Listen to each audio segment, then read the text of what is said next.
Hey everybody, it's Ed. All right, today's video I wanted to talk a little bit about, well, during Elvis's lifetime, they did release a series of records that was called Elvis's Golden Records.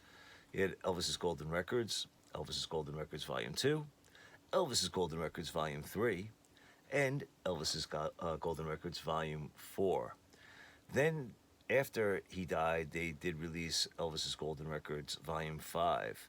But during Elvis's lifetime, they never released an album that would have been considered his greatest hits. Even though you could say that the Golden Records would fit that bill, usually they would have, something with that title. But that did change. That did change in 1981.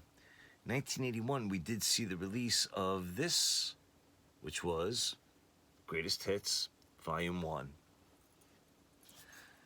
This is a curious release, to say the least, in my opinion. Now, I'm going to look at the song selection. Of course, the light's too bright, so let me just read it to you.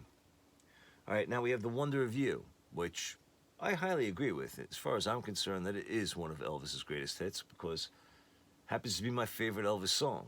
All right, but song 2, we have Big Hunk of Love, but it's an unreleased live cut. We have There Goes My Everything, which I think is a great song, but does it belong on Greatest Hits? Questionable. Suspicious Minds? Okay, I think it's safe to say that that would belong. And then What Did I Say? Unreleased live. Side 2. Don't Cry Daddy? Unreleased live. Steamroller Blues? Unreleased live. The Sound of Your Cry? Burning Love? You'll Never Walk Alone. Now, this was produced by Joan Deary. It says remix engineer is Dick Bogert. And, yeah, so again, this was released in 1981. This was the first time that they labeled an Elvis album with the Greatest Hits title. How did it come? Very, very boring. Plain white sleeve on the standard black of the time. RCA Victor label. Here you have your side A, and there you have your side B. Yeah, but for me, this is a real curious release as to the song selection on this. Like I said, The Wonder of You, I'm on board with. I have no problem with that being on here. The unreleased live version of Big Hunk of Love, it's questionable. There Goes My Everything. As much as I love the song, questionable. All right, Suspicious Minds, I would definitely keep on here. What did I say? Unreleased live? No. Why would that be on the greatest hits? Don't Cry Daddy, unreleased live.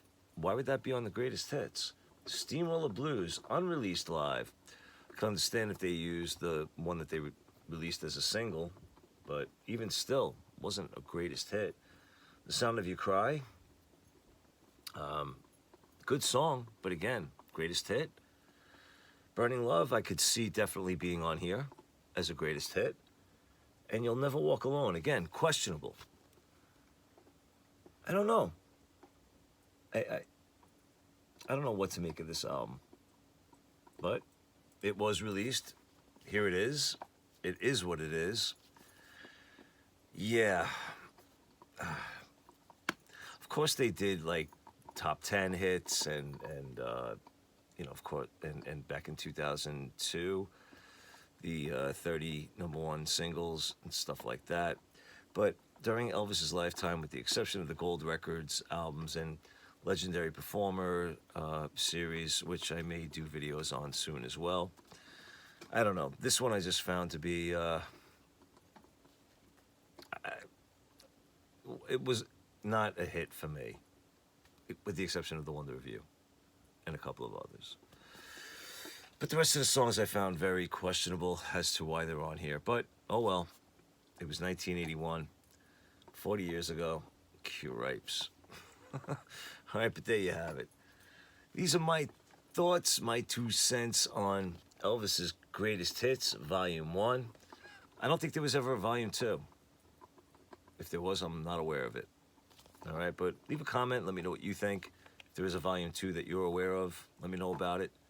And that's it. So appreciate you watching. Good to yourselves. Good to each other. Take care.